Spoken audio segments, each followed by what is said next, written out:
కూతురు పిల్లలైతేనేమి, కొడుకు పిల్లలైతేనేమి నీ మనవరాళ్ళమే కదా.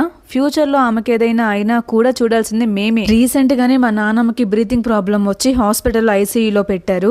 ఆ రోజు మొత్తం నేను, నాన్న, అమ్మ, చెల్లి హాస్పిటల్లోనే ఉండాల్సి వచ్చింది. మా అత్తకి కాల్ చేసి చెప్తేనేమో వయసు అయిపోతుంది కదా, ఇంకా అన్నీ వస్తుంటాయిలే అని వెంటుకని తీసి పడేసినట్టు పడేసింది. మేమేమో ఆ రోజు మొత్తం హాస్పిటల్లోనే ఉన్నాము. కానీ మా నాన్నమ్మ ఎప్పుడు పొగిడేది మాత్రం వాళ్ళనే. నానమ్మకి బాగయ్యాక చెప్తే దాంట్లో ఏముంది, బెంగళూరు నుంచి ఇక్కడికి రావాలంటే మాటలా అనింది.